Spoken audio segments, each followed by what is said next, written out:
Assalamualaikum warahmatullahi wabarakatuh. Selamat pagi, selamat siang, dan selamat malam teman-teman. Perkenalkan, nama aku Aidala Diandra Zardia dengan NIM G003004 kelompok B10. Pada kesempatan kali ini, aku akan ngebahas tentang anatomi neuroendokrin dan juga indera khusus. Oke, yang pertama di sini aku akan ngebahas tentang area Brodmann. Jadi area Brodmann sendiri itu merupakan area yang ada di dalam otak kita yang mana dia itu memiliki fungsi-fungsi khusus. Nah, ada macam-macam ini teman-teman. Yang pertama ada yang keempat. Nah, area Brodmann 4 ini dia fungsinya sebagai area motorik primer. Nah, kemudian contohnya kayak apa? Contohnya kayak mengontrol gerakan volumir wajah dan juga ekstremitas. Nah, kalau terdapat lesi di area Brodmann 4 ini, dia akan menyebabkan paresis. Kemudian ada area Brodmann yang keenam. Nah, area Brodmann yang keenam ini dia merupakan area motorik sekunder, yang mana dia itu juga mengendalikan gerakan volunteer, yang mana dia itu berkaitan dengan traktus ekstrapiramidalis. Nah, lesi di sini itu bisa menyebabkan apraksia. Nah, apa sih bedanya antara motorik primer yang di Brodmann 4 sama motorik sekunder yang di Brodmann 6 ini? Nah, bedanya gini, semisal kita tuh megang otot. Ketika kita megang gelas. Nah, otot manus itu akan berkontraksi. Nah, ketika otot manus ini berkontraksi, dia itu termasuk motorik primer. Tapi ketika kita tuh mempertahankan untuk menggenggam si gelas tersebut, nah, dia itu adalah si motorik sekundernya, kayak gitu. Nah, kemudian selanjutnya ada area 312 atau area sensorik primer. Nah, ini fungsinya untuk apa? Untuk mengenali sumber, kualitas dan kuantitas dari suhu, nyeri, dan juga raba, serta tekan. Kemudian ada area ke-43. Area ke-43 ini adalah area gustatorik. Jadi fungsinya tuh untuk mengenali rasa melalui indera pengecapan.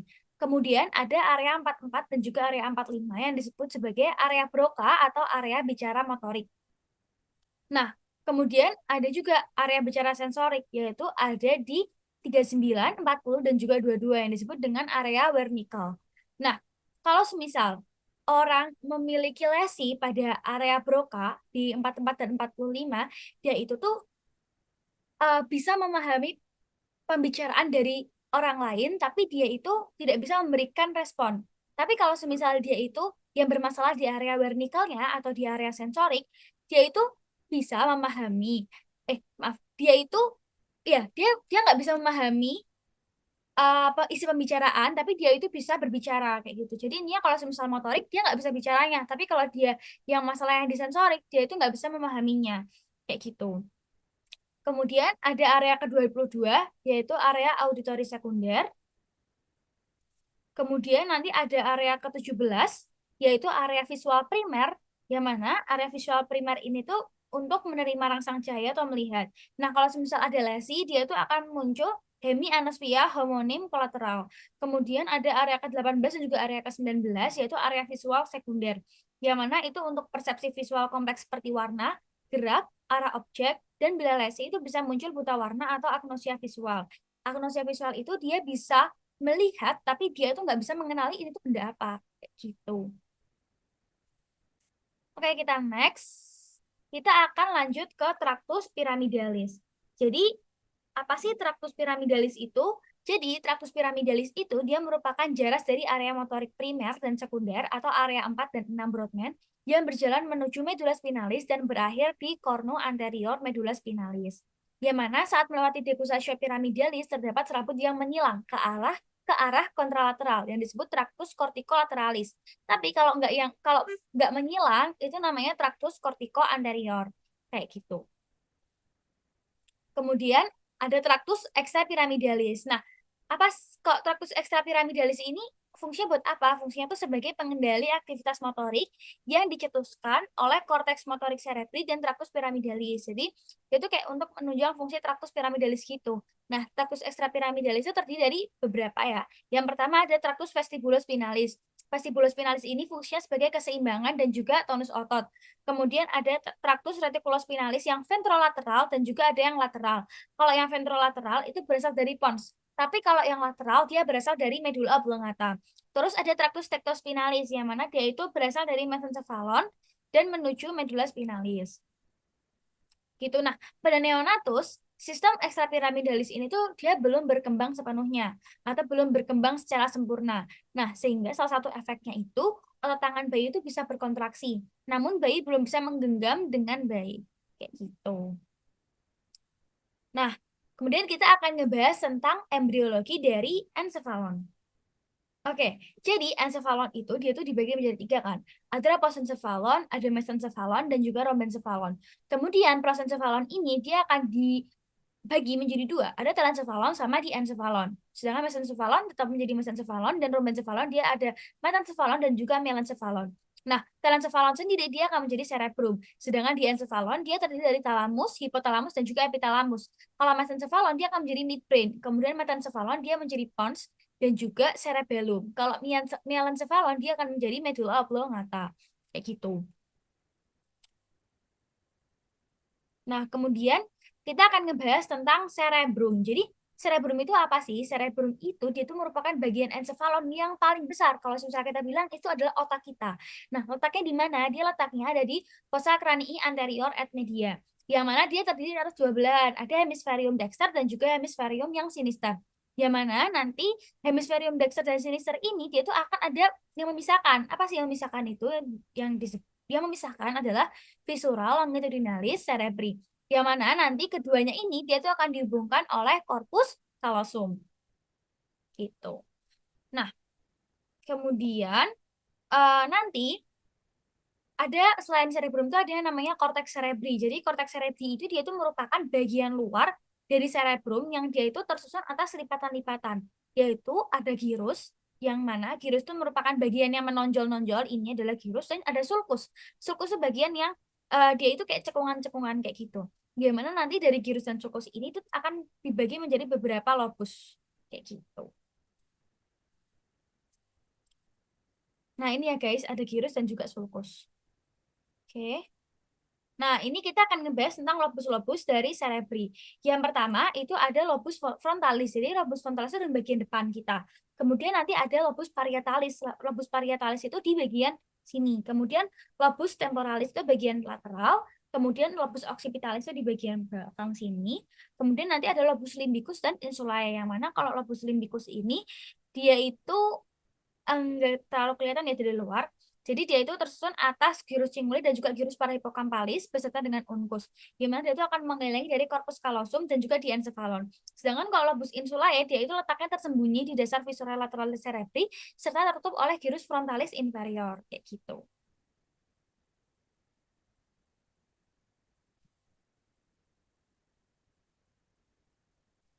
Oke, nah kemudian kita akan ngebahas tentang sulcus, sulcus viscera, sulcus dan juga viscera dari uh, ini dari cerebrum.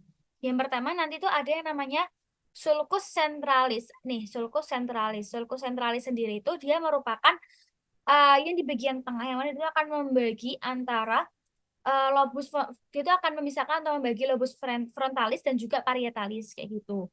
Nah, nanti di antara di apa ya, sulcus centralis ini tuh berada di antara gyrus precentralis dan juga gyrus postcentralis. Nah, kemudian nanti ada sulcus sulcus lateralis cerebri sylvii yang mana sulcus lateralis ini dia itu adalah yang memisahkan antara lobus temporalis dari lobus frontalis dan juga lobus parietalis kayak gitu. Nah, untuk kemudian nanti ada sulcus parieto-occipitalis. Sulcus parieto-occipitalis itu dia itu akan memisahkan lobus parietalis dengan occipital, namanya juga parieto-occipitalis. Kemudian juga ada sulcus calcarina, yang mana sulcus calcarina ini tuh dia berada di facies medial hemisferium cerebri yang berawal di bawah ujung posterior corpus callosum hingga ke polus occipitalis, yang mana nanti banyak korteks visual primer di situ. Oke, nah tadi kan kita udah bahas tentang gyrus dan juga sulcus nih. Nah nanti ternyata di masing-masing dari lobus ini tuh dia punya gyrus masing-masing. Yang pertama nih contohnya ada lobus frontalis. Nah, lobus frontalis itu dia ada gyrus precentralis, kemudian ada gyrus frontalis superior, gyrus frontalis medius, dan juga gyrus frontalis inferior. Nah, ini keempat ini tuh yang membentuk dari lobus frontalis kayak gitu. Nah, kemudian ada lobus parietalis. Untuk lobus parietalis sendiri dia dari gyrus postcentralis, kemudian nanti ada gyrus atau lobulus parietalis yang superior dan juga yang inferior. Yang mana ketiganya ini dia akan membentuk lobus parietalis dan di antara gyrus parietalis superior dan inferior tuh ada namanya sulcus, yaitu sulcus intraparietalis kayak gitu. Kemudian untuk yang temporalis sendiri itu nanti ada gyrus temporalis superior, medius dan juga inferior kayak gitu. Kemudian untuk yang occipitalis itu nanti ada gyrus occipitalis superior dan juga gyrus occipitalis yang inferior. Yang mana gyrus occipitalis superior dan inferior ini dia itu akan dipisahkan oleh sulcus occipitalis lateralis. Kemudian nanti ada ada lobus limbicus, yang mana lobus limbicus ini dia di facies media dari hemisferium cerebri, yang mana dia tuh akan mengelilingi dari corpus callosum. Yang pertama ada gyrus cinguli, kemudian nanti ada gyrus parahipokampalis, kemudian nanti juga ada area subcallosum dan juga formatio hippocampii. Nah, kemudian kalau semisal lobus insulae, dia itu ada gyrus longus insulae, juga ada gyrus brevis insulae, kemudian ada sulcus centralis insulae, yang mana sulcus centralis insulae itu yang akan memisahkan gyrus brevis dan juga longus insulae. Kemudian ada sulcus circularis insulae. Tadi kalau misal yang centralis itu yang memisahkan, kalau misal circularis itu yang mengelilingi dari gyrus insulae. Kemudian ada limen insulae kayak gitu. Oke, kemudian kita akan ngebahas tentang sentrum semioval. Jadi sentrum semioval itu dia akan dibagi menjadi 3. Ada serabut proyeksi, ada serabut komisura, dan juga ada serabut asosiasi. Nah, untuk serabut proyeksi sendiri dia dibagi jadi 2. Ada kapsula internal dan juga dibagi jadi 3. Ada kapsula internal, ada corona radiata, dan juga ada radiooptika. Sedangkan untuk serabut komisura itu nanti ada beberapa. Dan untuk serabut asosiasi itu dibagi menjadi asosiasi panjang dan juga ada asosiasi pendek. Nah, sentrum semioval itu apa sih? Sentrum semioval itu dia merupakan serabut saraf bermielin dan berneuroglia di substansia alba, subkorteks atau subkortikalis. Nah, yang pertama kita akan ngebahas tentang serabut proyeksi terlebih dahulu. Nah, untuk serabut proyeksi sendiri kan yang pertama tadi ada kapsula interna. Yang mana kapsula interna itu dia ada crus anterior, kemudian ada crus posterior, dan juga di tengahnya itu ada genu. Kayak gitu. Nah, kemudian nanti untuk serabut proyeksi itu ada corona radiata. Nah, corona radiata sendiri itu dia merupakan serabut proyeksi yang dia itu menyebar gitu, menyebar ke semua jurusan korteks cerebri. Kemudian dia terletak di medial dari serabut asosiasi, tapi dia itu berpotongan dengan serabut commissura corpus callosum et commissura anterior. Kemudian ada radiooptika. Kalau radiooptika itu dia itu penjalanan serabut saraf di crus posterior kapsula interna menuju visura calcarina. Nah, kemudian nanti ada serabut komisura. Nah, untuk serabut komisura sendiri itu ada beberapa. Yang pertama ada corpus callosum nih. Corpus callosum itu dia merupakan yang paling besar. Dia itu terdiri dari geno. Kemudian nanti ada rostrum, ada truncus corporis callosi, dan juga ada splenium. Nah, untuk serabutnya di corpus callosum ini ada forceps minor. Kalau forceps minor itu dia dari genu atau dari ujung anterior, dia ke lateral. Kemudian kalau forceps mayor, dia itu dari uh, rostrum ya. Salah, dia dari splenium atau yang dari posterior kemudian ke lateral. Kemudian kalau tapetum dia itu dari truncus menuju ke lateral kayak gitu. Nah, kemudian selain corpus callosum juga ada commissura anterior, kemudian nanti ada commissura yang posterior, yang ini. Ya, ini commissura anterior, ini commissura posterior. Kemudian juga ada commissura hippocampii, kemudian juga ada commissura fornicis dan juga commissura habenularum. Nah, kemudian yang terakhir ada serabut asosiasi. Nah, serabut asosiasi sendiri itu dibagi jadi 2. Ada serabut asosiasi panjang dan juga yang pendek. Nah, untuk yang pendek itu dia itu menghubungkan antar gyrus yang berdekatan. Sedangkan untuk yang panjang itu ada beberapa. Yang pertama ada fasciculus uncinatus. Nah, ini fasciculus uncinatus. Yang mana dia itu menghubungkan area Broca dengan inferior lobus frontal dan temporal. Kemudian nanti ada cingulum. Selain ada cingulum, ada juga fasciculus longitudinalis superior. Yang ini fasciculus longitudinalis superior. Kemudian ada yang fasciculus longitudinalis yang inferior. Kemudian ada juga fasciculus fronto-occipitalis kayak gitu. Oke, kemudian di sini kita akan ngebahas tentang rinencephalon. Jadi, apa sih rinencephalon ini? Jadi, rinencephalon itu dia merupakan struktur di hemisferium cerebri yang dia itu akan menerima perjalanan stimulus olfaktorius. Dia terdiri atas beberapa, yakni ada bulbus olfaktorius, ada tractus olfaktorius, kemudian di sini ada perforata substansia perforata anterior gitu. Kemudian nanti juga ada formatio hippocampi, area septalis, area piriformis, fornix dan lain sebagainya. Ini nih kalau di gambar ini nanti di sini bagian sini itu ada unpus. Kemudian di sini ada bagian bawah ini adalah gyrus yang parahipokampal. Kemudian di atasnya sini ada fibria hipokampal dan di sini adalah gyrus yang dentatum. Oke, kemudian di sini kita akan lanjut ngebahas tentang medula spinalis.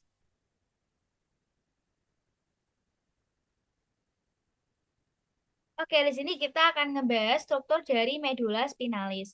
Nah, untuk medula spinalis sendiri, itu nanti untuk struktur eksternalnya, dia ada viscera mediana anterior, sulcus mediana posterior, sulcus anterolaterales, dan juga sulcus posterolaterales.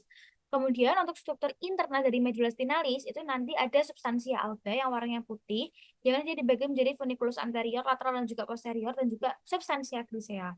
Yang mana dalam substansia grisea itu nanti ada canalis centralis, yang mana dia itu akan terisi LCS, dan dia itu akan lanjut ke ventricle yang terminalis, ventriculus terminalis, gitu. Nah, kemudian ada plexus-plexus dari medula spinalis ini. Yang pertama nanti ada plexus cervicalis. Plexus cervicalis sendiri dia itu dibentuk oleh ramus primary ventralis nervus cervicalis 1 sampai 5. Kalau brachialis itu dari nervus cervicalis 5 sampai 8, kemudian sama nervus iya benar, nervus thoracal yang pertama. Kemudian kalau plexus lumbosacralis itu dibagi menjadi 3. Ada plexus lumbalis, sacralis, sama coccygeus. Untuk yang lumbalis sendiri itu dari nervus lumbalis 1 sampai 5. Kemudian untuk yang sacralis itu dari sacralis 1 sampai 4. Kemudian untuk coccyx itu sacralis 4, kemudian dilanjutkan sama nervus coccygeus sampai nervus coccygeus. Jadi maksudnya dari sacralis 4 sampai 5, kemudian nervus coccygeus. Kayak gitu.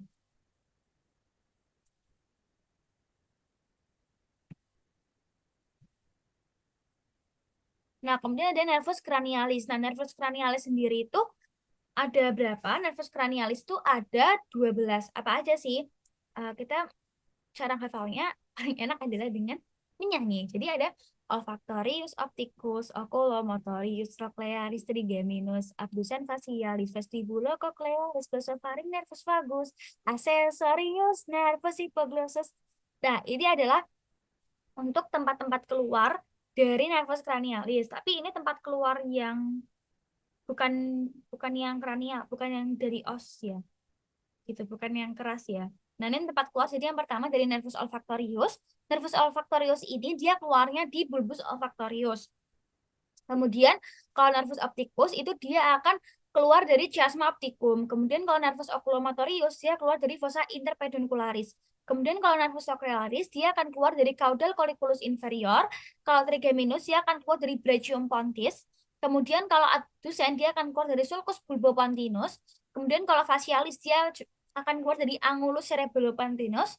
Kemudian kalau vestibulocochlearis juga sama di angulus cerebellopontinus.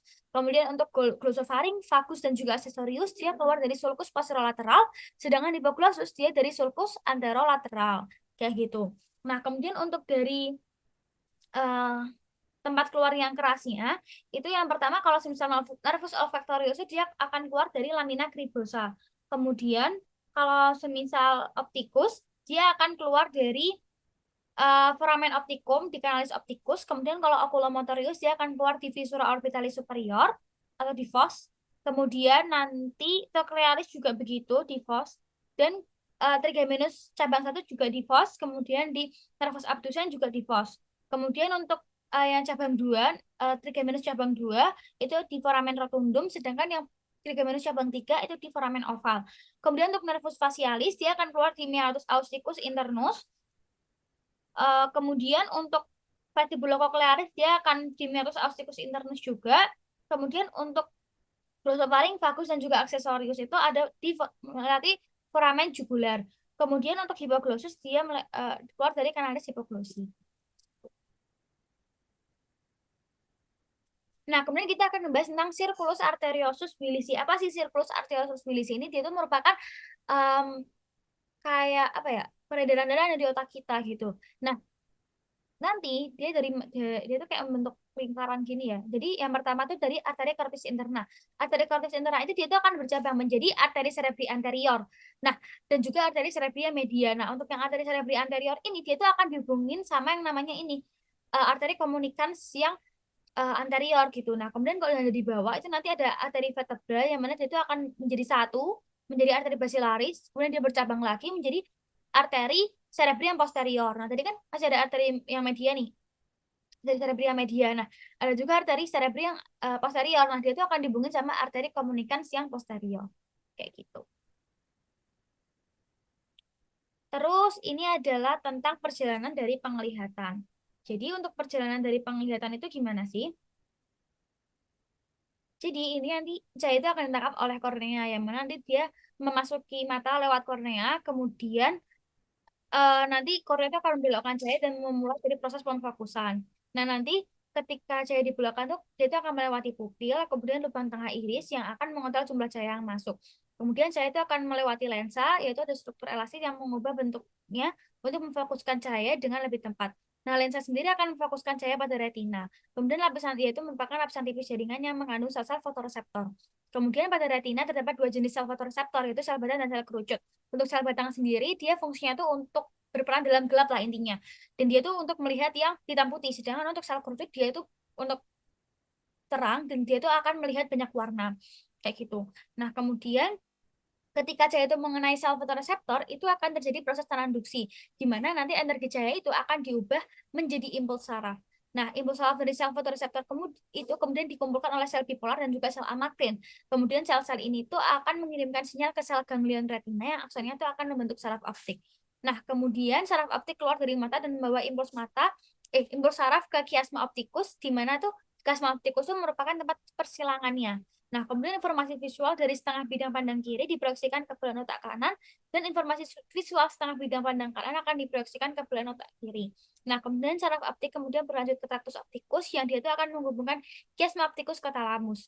Nah, informasi visual dari traktus optikus dia akan disalurkan ke talamus, yang merupakan pusat relay informasi sensorik di otak. Di talamus sendiri, informasi visual akan diolah lebih lanjut dan diteruskan ke korteks visual primer di lobus oksipital otak. Nah, kemudian korteks visual primer itu akan bertanggung jawab untuk pemrosesan awal informasi visual seperti bentuk, garis, dan gerakan. Kemudian informasi visual dari korteks visual primer kemudian diteruskan ke area visual asosiatif di lobus oksipital dan temporal yang bertanggung jawab untuk pemrosesan visual yang lebih kompleks seperti pengenalan wajah, warna, dan juga objek. Kemudian informasi visual itu akan diintegrasikan dengan informasi dari modalitas sensorik lain seperti pendengaran dan sentuhan di korteks parital yang memungkinkan kita untuk memahami dunia di sekitar kita secara keseluruhan. Nah, informasi visual dia disimpan di hipokampus dan korteks temporal yang memungkinkan kita untuk mengingat apa yang telah kita lihat. Kemudian, informasi visual digunakan juga di korteks prefrontal untuk membuat keputusan dan perencanaan berdasarkan apa yang kita lihat. Oke, kemudian kita akan lanjut ke otot mata. Jadi untuk otot mata sendiri itu ada beberapa. Yang pertama ada musculus rectus superior. Fungsinya untuk apa? Untuk elevasi dari aksis optikal. Yang mana dia itu akan mengalami adduksi and medial rotation of the eyeball. Gitu. Untuk inervasinya dari nervus oculomotorius. Kemudian ada musculus rectus inferior. Musculus rectus inferior ini dia untuk depression of the occipital axis dan adduction and lateral rotation of the eyeball. Jadi dia itu inervasinya dari nervus oculomotorius. Kemudian ada musculus rectus lateralis. Musculus rectus lateralis itu untuk abduction of the eyeball, yang mana dia itu pakai nervus abducens.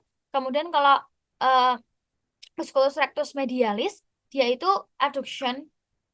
Dia jadi kan kalau semisal yang lateralis itu buat abduksi. Kalau semisal yang medialis dia itu untuk aduksi. Nah, dia itu pakai nervus oculomotorius. Kemudian ada musculus obliquus inferior, dia itu untuk elevasi dan juga abduksi and external rotation of the eyeball, yang mana dia pakai nervus oculomotorius. Kemudian ada musculus obliquus yang superior, yang dia itu fungsinya untuk depresi of the occipital axis, abduction and medial rotation of the eyeball, yang dia itu akan diinervasi sama nervus trochlearis.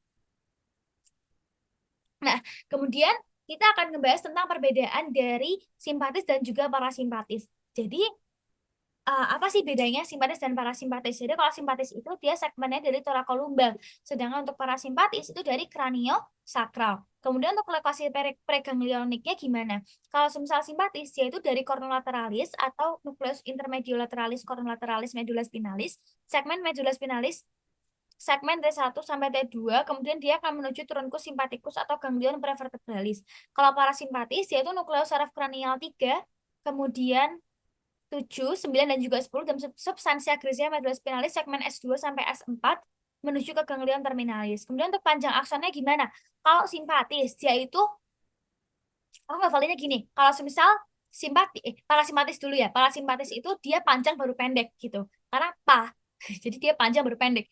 Jadi neuron preganglionik itu aksonnya panjang, sedangkan postganglioniknya pendek. Kalau simpatis kebalikannya, berarti dia preganglioniknya pendek, sedangkan postganglioniknya panjang. Untuk neurotransmitternya, kalau simpatis itu dia akan melepaskan asetilkolin. Sedangkan neuron itu preganglioniknya. Sedangkan untuk postganglioniknya dia akan melepaskan norepinefrin. Kalau parasimpatis, pre maupun postnya dia akan melepaskan asetilkolin. Kemudian untuk fisiologisnya, kalau simpatis itu dia untuk fight or flight, sedangkan untuk parasimpatis itu rest and digest. Nah, ini untuk modalitas dari nervus cranialis. Nah, modalitas dari nervus cranialis sendiri itu ada 7 tipe yang penting. Yang pertama, kita harus tahu dulu kalau semisal rangsangan itu ada dua, ada afferent sama efferent. Afferent itu jika rangsangan tersebut berjalan dari reseptor organ ke pusat saraf. Kalau efferent itu dari pusat saraf menuju ke efektor organ. Kemudian untuk bentuk rangsangan itu ada dua, ada general sama spesial. General itu yang umum, sedangkan spesial itu khusus. Kemudian untuk organnya itu ada visceral sama somatik. Untuk visceral itu untuk organ-organ dalam, sedangkan somatik itu untuk yang bagian-bagian luar gitu. Nah, yang pertama, ada GSE atau General Somatic Efferent. Berarti dia tuh motorik untuk otot skelet umum. Kemudian ada GVE atau General Visceral Efferent. Dia itu untuk autonom parasimpatis, yaitu contohnya untuk kelenjar dan juga pupil. Kemudian ada SVE atau Special Visceral Efferent. Dia itu motorik untuk otot skelet yang berasal dari branchial arch. Contohnya untuk otot bangunnya, mimik, kemudian musculus sternocleidomastoideus dan juga musculus trapezius, otot laring dan juga otot faring. Kemudian ada GVA atau General Visceral Afferent, itu sensorik umum pada organ visceral. Contohnya untuk merasakan nyeri, suhu, raba, dan juga tekan. Bedakan dengan SFA, yaitu Special Visceral Afferent. Jadi dia itu untuk indera khusus, khusus derivat GIT yang berhubungan dengan gastrointestinal. Contohnya kayak penciuman dan pengecapan yang ada hubungan dengan makan lainnya. Kemudian ada GSE atau General Somatic Afferent. Kalau General Somatic Afferent itu kan berarti sensorik untuk tubuh. Contohnya kayak nyeri suhu dan raba tekan. Tapi kalau SSA atau Special Somatic Afferent itu kan berarti spesial. Jadi dia untuk indera khusus. Selain yang hubungan dengan KIT gitu. Contohnya kayak visual keseimbangan pendengaran. Kita akan bahas tentang modalitas, kemudian kita akan bahas tentang modalitas nervus cranialis. Yang pertama ada nervus olfactorius. Jadi modalitasnya adalah SFA. Jadi dia itu ada impuls sensorik dari penciuman kan, olfactorius itu untuk penciuman kan. Kemudian ada nervus opticus itu SSA. Nah, opticus kan dia penglihatan, makanya dia SSA yang tadi yang spesial somatic afferent yang dia itu indera khusus selain gitu. Kemudian di nervus oculomotorius itu ada GSE sama GTE. Untuk GSE sendiri dia itu akan menginervasi dari musculus levator palpebral superioris, musculus rectus superior, musculus rectus inferior, musculus rectus medialis dan juga obliquus inferior. Sedangkan untuk GVE dia itu akan menginervasi musculus sphincter pupillae untuk kontraksi pupil dan ciliaris untuk gaya komodisi lensa agar pandangan tampak lebih dekat. Kemudian ada nervus trochlearis, yaitu ada GSE, yaitu dia itu akan menginervasi dari musculus obliquus yang superior. Kemudian ada nervus trigeminus, ada SVE sama GSA. Nah, untuk GSA sendiri itu dia akan dari 3 cabang, yaitu ada nervus ophthalmicus, nervus maxillaris, dan juga nervus mandibularis. Kemudian nanti ada SVE itu yang dia itu akan menginervasi musculus temporalis, musculus masseter, pterygoideus, dan lain-lain. Kemudian kalau nervus abducens itu kan GSE, dia itu untuk menginervasi dari musculus rectus lateralis. Kemudian untuk facialis ada 4, ada GVE, SVE, SVA, dan GSA. GSA sendiri untuk inervasi sensorik dari mentus ausculus externus, SVA untuk pengecapan 2/3 lidah, GVE untuk inervasi glandula lacrimalis dan lain-lain, SVA untuk inervasi sebagian besar muskulus pada situs facialis atau otot-otot dari mimik wajah. Kemudian ada vestibulocochlearis, itu dia SSA, jadi akan dibagi menjadi dua ya, ada divisi vestibular sama koklearis. Vestibular sendiri itu untuk impuls sensorik tentang posisi tubuh yang digunakan untuk mengatur keseimbangan, sedangkan koklearis itu sensorik dari pendengaran. Kemudian glossofaring ada 5 sendiri ya, ada nggak vagus juga ada 5. Jadi ada GVE, SVE, GVA, SVA sama GSA. Begitu juga sama nervus vagus. Gitu. Nah, kemudian kalau aksesorius itu ada SVE, jadi dia itu kemudian sedangkan untuk hipoglossus itu ada GSE. Jadi untuk inervasi dari muskulus hipoglossus, genioglossus, muskulus styloglossus, dan semua muskul intrinsik dari penyusun dari lingua. Oke, selesai. Terima kasih teman-teman atas waktunya sudah mendengarkan video ini sampai akhir. Semoga videonya bermanfaat. Terima kasih. Wassalamualaikum warahmatullahi wabarakatuh. Terima kasih.